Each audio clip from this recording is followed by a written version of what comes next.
Hello, my friend. This is Clyde. It makes no sense. Romans chapter 5, verses 6, 7, and 8 says, "You see, at just the right time when we were still powerless, Christ died for the ungodly. Very rarely will anyone die for a righteous person, though for a good person some might possibly dare to die. But God demonstrates his own love for us in this: while we were still sinners, Christ died for us." Now let us be honest. Nobody fully understands love. No one has been able to explain it properly. To say "I love you" is a nice statement to make, but what does it really mean? For centuries, humans have tried to define love, but there's always a better definition. What if I say we talk about love today, and I mean real love?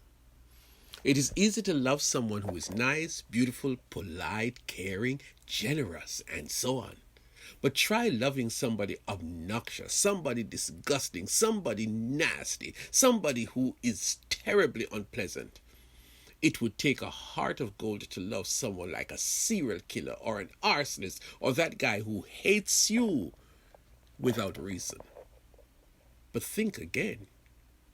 The writer of the text is talking about a group of which he is a part, and he says that there was a time when we were powerless, that at the right time Christ died for us.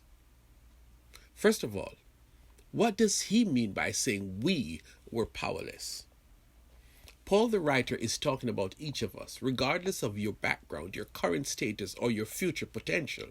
He says that you and me and the folks next door, all of us were powerless. You see, we were each born sinners. We were not God's friends, and there was nothing we could do to correct that. We were powerless. We could not change our status from enemies of God to become friends of God. Well, Christ timed it well. His death.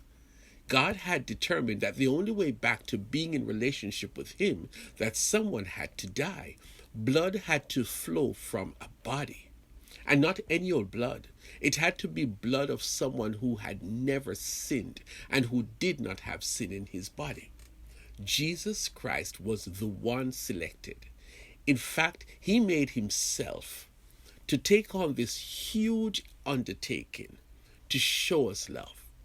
If the relationship between God and humans was ever to be repaired, someone had to die.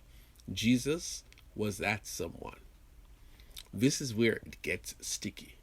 If you're going to die for someone, most likely it would be someone very special, someone important to you. Like a dog is about to attack this woman, and you gallantly jumped before the woman, and you took on the attack of the dog, ending up in hospital and several rounds of surgery because of the horrendous mauling by the dog. Now let us revisit the original story.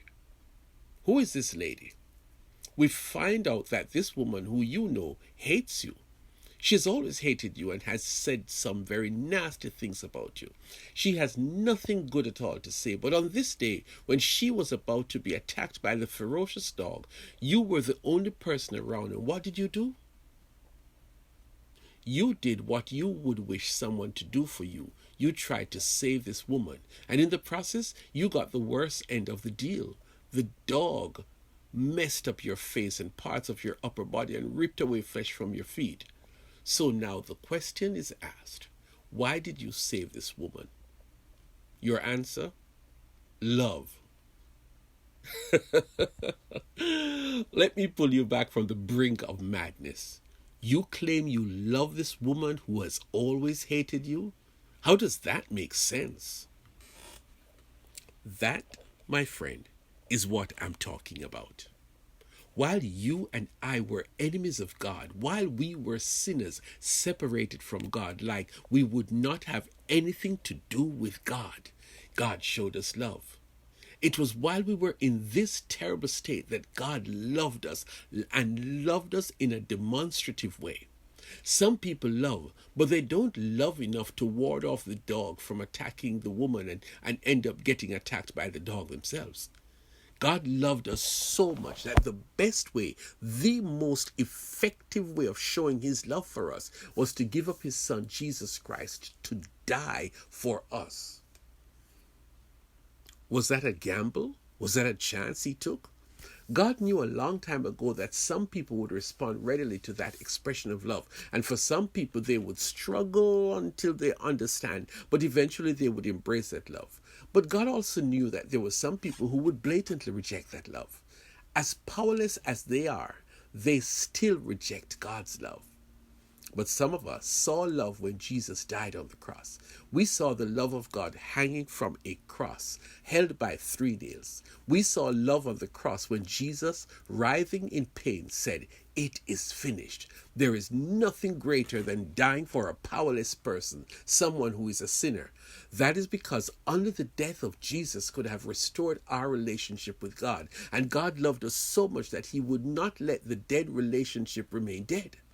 God loved us so much that while we were not interested in repairing the broken relationship, he loved us to the point of his son dying for us. Jesus died while we were in a broken relationship with God. We don't understand this great love, but we are mighty glad God put his love to action. He sent Jesus to redeem us. He could have left us to die and go to hell, but love would not let us go. And so Jesus died for you and me so that we could have eternal life. I know it doesn't make sense to you, but I would encourage you today to accept the loved gift from God. It would change your life forever.